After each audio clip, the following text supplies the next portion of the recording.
Welcome to Pints with Aquinas, episode 41. I'm Matt Fradd. Today I'll be interviewing Dr. Randal Rauser about 4 arguments or protestations from atheists, and I let him knock them out of the park.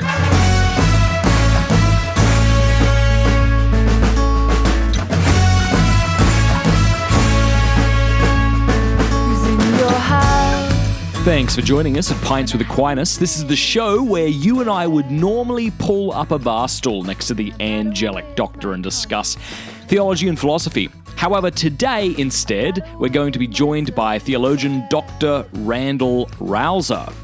Now, this interview you're about to hear is only part of the entire interview. Those who support Pints with Aquinas for as little as $2 a month have access to an ever-growing audio library. And so this is part of a conversation we had. If you support the show, you can hear the whole thing. In the whole conversation, we talk about 10 arguments against the existence of God.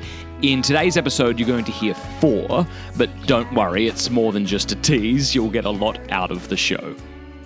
I am joined today with theologian and Canadian and Baptist Randal Rauser.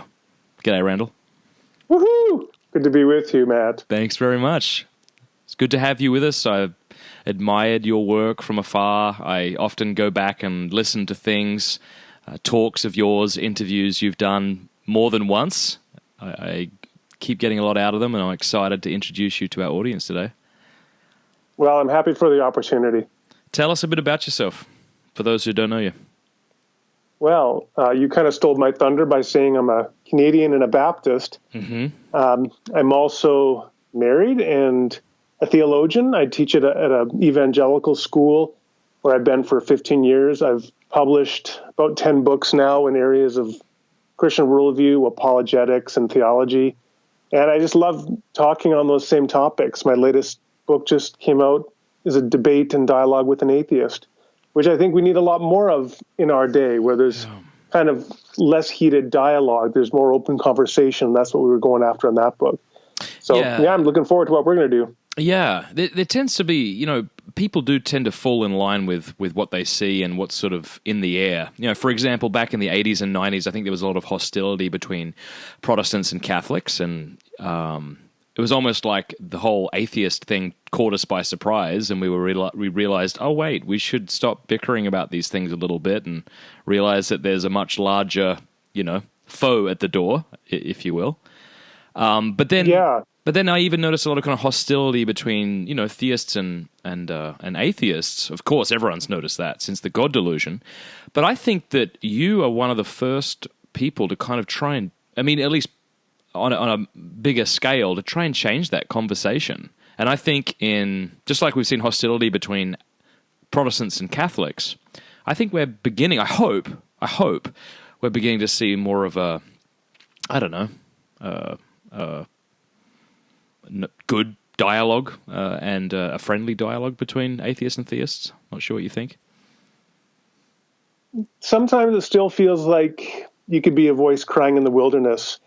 But then I'll get an email out of nowhere from an atheist who's been reading my blog for a few years very quietly, and then he or she will share how what they've been reading has affected them and changed them. And it doesn't mean they necessarily become a theist, but their attitudes toward theists have clearly changed as a result of that, and that's very gratifying. So I think that all we can do is be faithful to changing our little neck of the woods as best we can, improve the conversation, let God take care of the rest.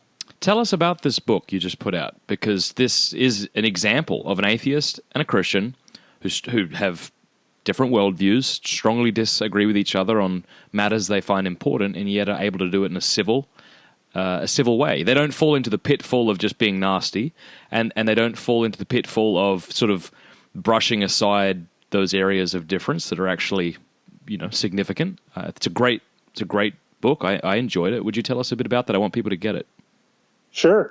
So the title is An Atheist and a Christian Walk into a Bar. And the book is written very much as a conversation might unfold in a bar or a coffee shop, where there are two people going back and forth. I know one reader described it as almost like reading a play, a stage play, where they're just literally going back and forth having a conversation. And we work through 7 big topics in 7 chapters.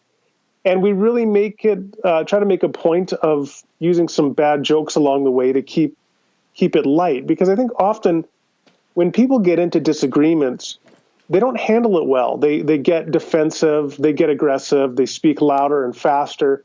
And I think we really need to be intentional about realizing we don't all have to agree on everything, that we can disagree civilly and learn from one another and still be friends at the end of the day. And so that's really what the point of the book was. And along the way, to introduce some interesting arguments. My co-author, Justin Schieber, he defends 3 arguments for atheism. I defend 3 arguments for theism. And in each case, these are arguments you don't usually encounter. For example, I present an argument from the mathematical structure of reality as something supportive of theism.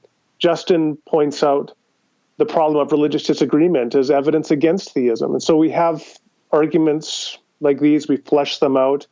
And I think it's a lot of fun, and it'll hopefully be helpful for people. I have to say, though, my favorite book that you wrote is the Swedish. Listen to this, dear listeners, right? This is the name of the book. I don't know what publisher in their right mind would have let you name this book, but here we go. The Swedish Atheist, the Scuba Diver, and Other Apologetic Rabbit Trails. Yes, it was a piece of inspiration there. That was brilliant. I love the book. I loved it. I didn't come up with the title. The publisher came up with that title. But when you read that book, you'll find out where the title comes from. It's so much fun. It's so you're not... Like, I'm going to shut up in a minute. I know I'm saying a lot of nice things about you. This will be the last thing, and then I'll slam you. Okay, but you're a really good author, actually, and so it's not just you've got all the head knowledge. You're able to kind of put it in a way that's not just easy to comprehend, but it's kind of like beautiful. I'd even use that word. You know, like almost like cozy. Like you look forward. The way you write is I don't know how to put it. Yeah, it's just warm and fun. So yeah, it's a good book. Anyway. Well, thank you. Anyway, yeah, so you're welcome. Yeah, so I'll put the links to these books in the description of the podcast. But today what we wanted to do is just talk about some objections to the existence of God. I went online earlier, Randall, and I looked up this website. It was like 40 arguments against the existence of God, and I couldn't believe how bad most of them were. I'm sure there's Christian websites out there that are arguments against atheism that are also terrible. But anyway, today what we want to do is look at 10 arguments against the existence of God, and I just want to throw them at you, and I want you to just sort of like respond as much as you like. Obviously, a lot more could be said in response to each of these objections. But the goal here is to kind of give a short response, because a lot of these things are offered as sort of short retorts or slurs sometimes, and sometimes it's nice before kind of digging deeper just to sort of get a brief response so we know that there is one, and then have that fleshed out a little bit later. Perfect. Yeah. Sounds good. Yeah.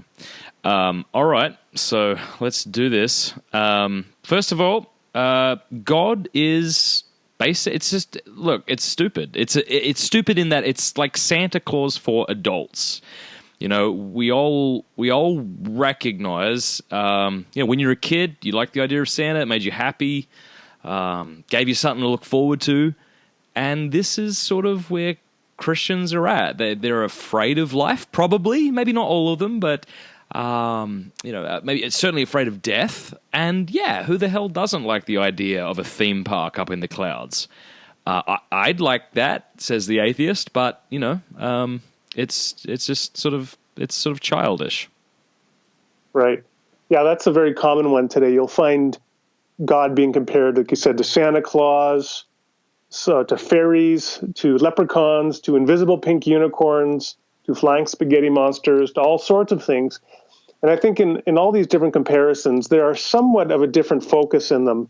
So when God is compared to Santa Claus, I think sometimes part of the point that's being made is it's comparing the way that Santa sort of watches out. He knows if you've been naughty, he knows if you've been nice, and he'll reward you if you're nice. And God's the same way. And the argument there is Christians have an inferior morality because they're just acting, behaving because they want to get a reward, just like Santa's going to give you the gift, or if you're not, he'll give you a lump in your stocking and God will send you to hell, a lump of coal in your stocking.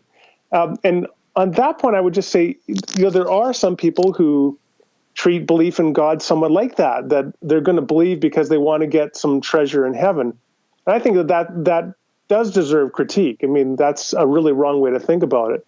I think that what we should really think in that regard is that the treasure, the reward that God is going to give us in heaven ultimately is restored relationship with him and his people in a renewed creation. It's not getting a bunch of material stuff. Mm-hmm. And in fact, that's what we were made for. We were made to be in relationship with God.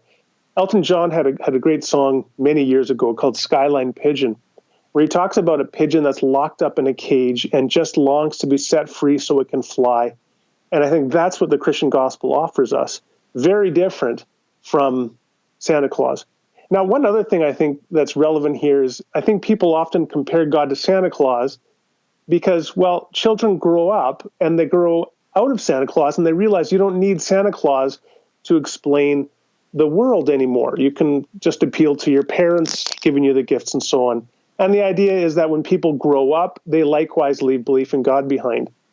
And I think that is just a faulty analogy, because the fact is that while children normally do leave belief in Santa Claus behind, there are many intelligent people, including many of the world's leading scientists, philosophers, and theologians, who continue to believe in God, and for excellent reasons. So it's simply a silly analogy at that point. Mm.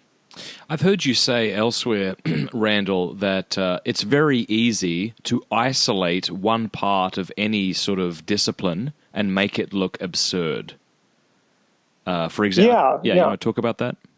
Well, just go ahead. You're going to say, for example. Well, the example I was going to give is the one you gave, regarding a pizza, for example. If somebody said, well, really what that pizza is pockets of empty space, and whatever, vibrating pockets of energy or something, you'd say, well, that is ridiculous. Why would anyone believe that? And yet, apparently that is the way things are, and you need to do a little bit more work in trying to sympathetically understand where the person's coming from. So, for example, if you just isolate one element of Christian theism, like, reunion with your loved ones, for example, or whatever, it might be easy to make that look rather childish or silly. Yeah.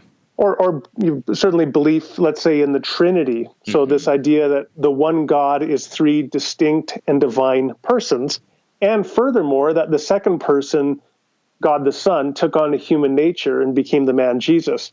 Yeah. You can easily just take those beliefs and mock them, which is sometimes what people do. I'm thinking of that meme where it says, because God loved you, he became a man and then killed himself and then rose himself from the dead, and now he can be in heaven. Like, that sounds stupid, Yes. So in that case, that, of course, isn't the doctrine of the Trinity, because that's treating God as if there's only one divine person who kills himself. So that's a problem right there. But yes, you're right that what that kind of meme does is it simply isolates the beliefs so that they can be mocked, rather than asking the question, why did people come to these beliefs in the Trinity? Why did they come to the belief in the incarnation or the resurrection?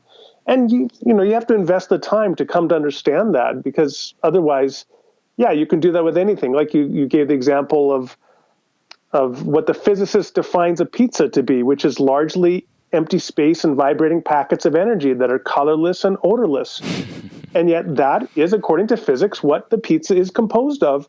And if you first encounter the definition of a pizza from a physicist without ever understanding why they came to believe that, you can mock it. But what you have to do is invest the time and understand why a scientist believes the pizza is like that. And I would say the same thing in what would Christians say about the Trinity or other Christian beliefs. Okay. Here's a second objection. Look, you, Randal, are an atheist with respect to every other god humans have come up with, but I, as an atheist, just go one step further. I'm consistent. Yeah, so a couple things. I've certainly heard Richard Dawkins and many other new atheists say that. I would say, first of all, that it's just confused in terms of what atheism is. To say that I'm an atheist with respect, let's say, to Allah, that's just confused. So here, consider an analogy. Imagine a bachelor saying to a married man, "You're a bachelor with respect to every woman other than your wife." I just go one woman further. Well, no. Great analogy. You're a bachelor, and I'm a married man, and that's a huge difference. It's all the difference in the world. And similarly, a person who rejects every god but one is still a theist. So I think that is just confused.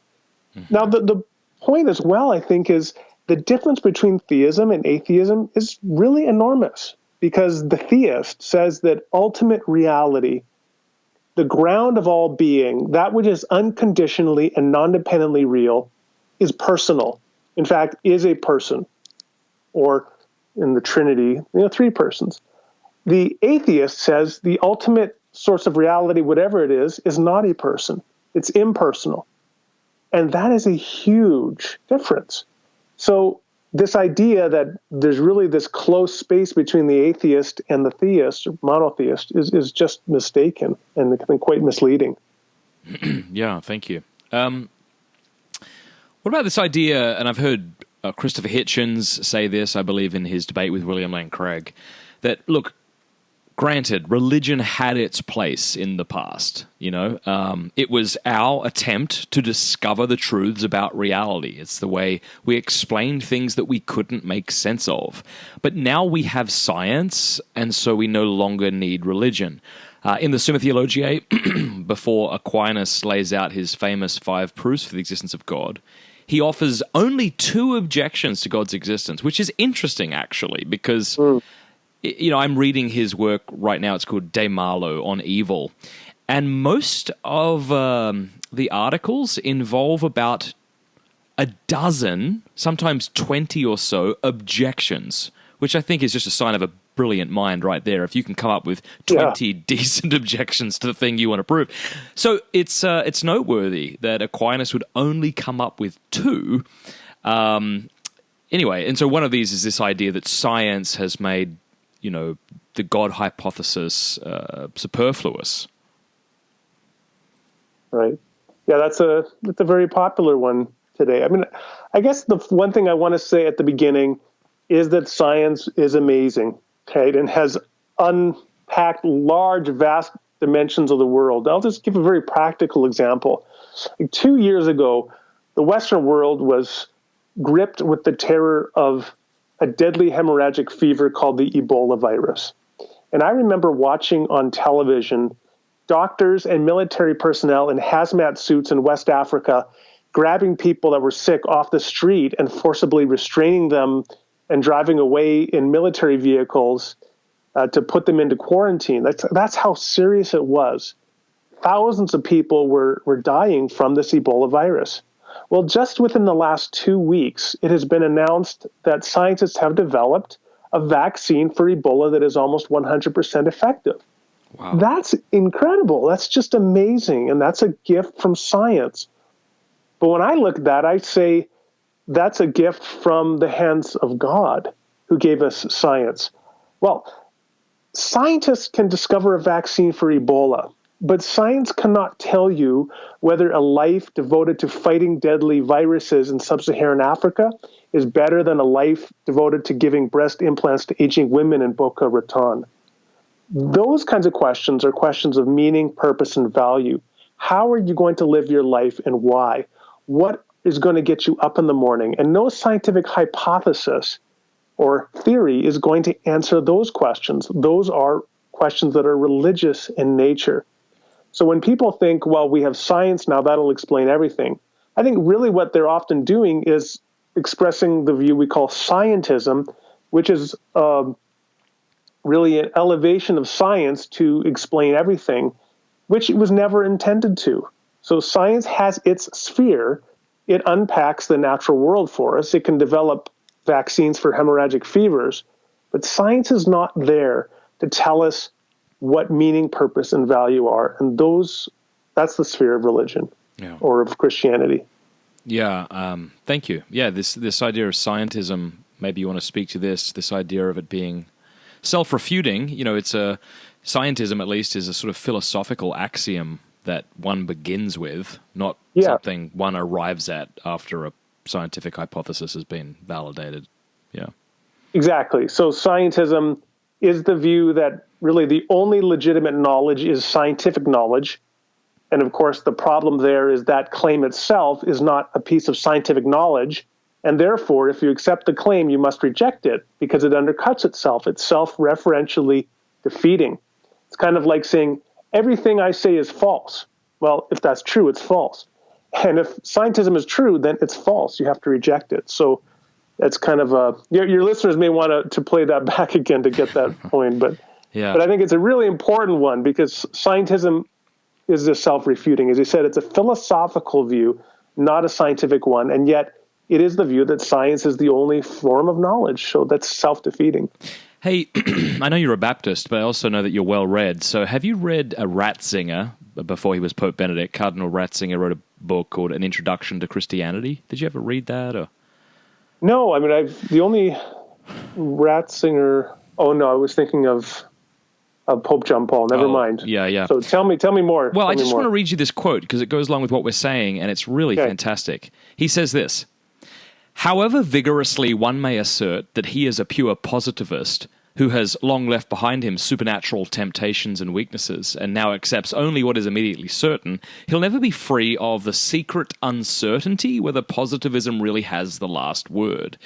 Just as the believer is choked by the salt water of doubt constantly washed into his mouth by the ocean of uncertainty, so the non-believer is troubled by doubts about his unbelief, about the real totality of the world, which he has made up his mind to explain as a self-contained whole. He can never be absolutely certain of the autonomy of what he has seen and interpreted as a whole. He remains threatened by the question whether belief is not, after all, the reality which it claims to be. And he ends just with this line here: just as the believer knows himself to be constantly threatened by unbelief, which he must experience as a continual temptation, so for the unbeliever, faith remains a temptation and a threat to his apparently permanently closed world. In short, there is no escape from the dilemma of being man. That's eloquent. Yeah. Very well said. That reminds me of this quote, which I've seen attributed to C.S. Lewis, but I haven't found it in his writing. But it says, believe your beliefs and doubt your doubts. Or no, it says believe your beliefs and doubt your doubts, but also, no. let me begin. Back that up. Okay. Back up. So believe your doubts and doubt your beliefs, but also believe your beliefs and doubt your doubts. There's also a place to doubt that which you are doubting. And I think sometimes, there can be, in the Western world, in the last 400 years, we've been very one-sided in our understanding of reason, where reason has been closely aligned with doubting.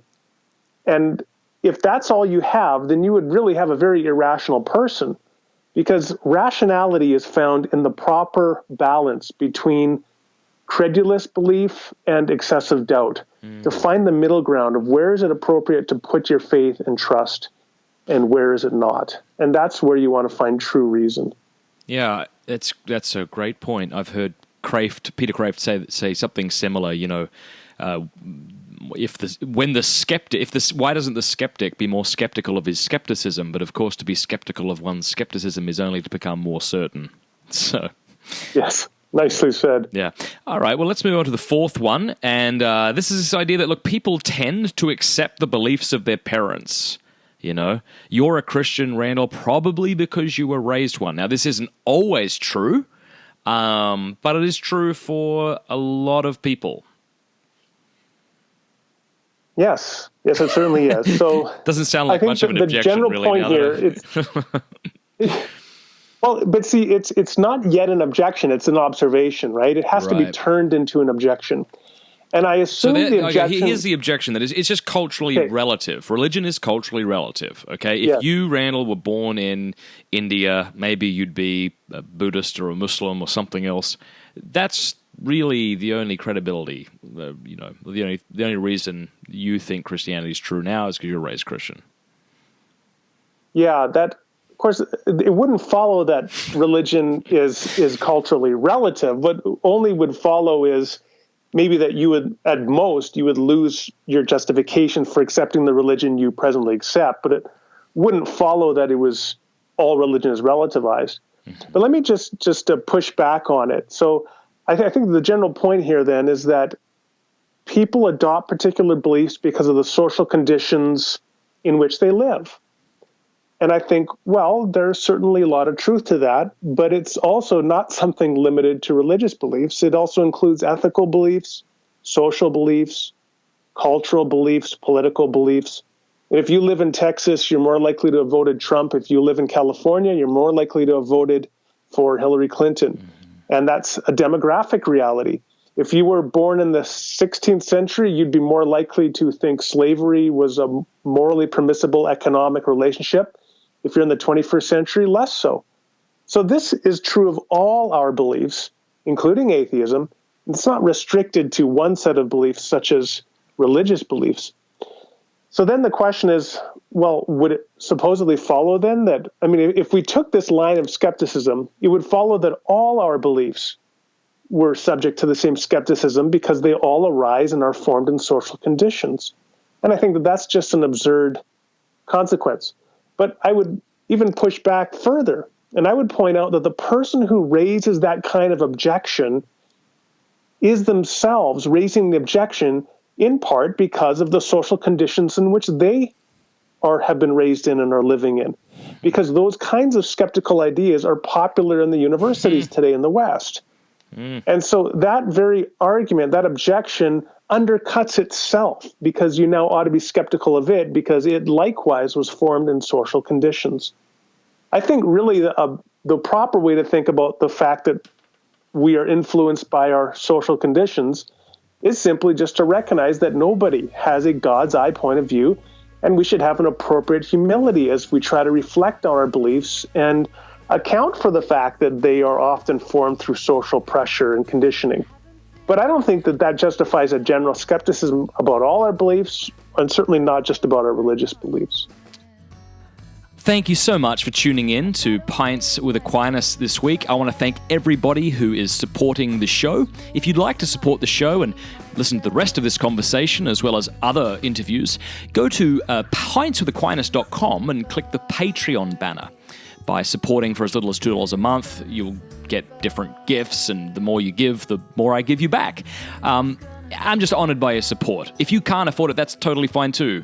Thank you so much for being just a supporter. Thank you for listening. I pray that these podcasts are a blessing to you and are helping you in your relationship with Jesus Christ. God bless you.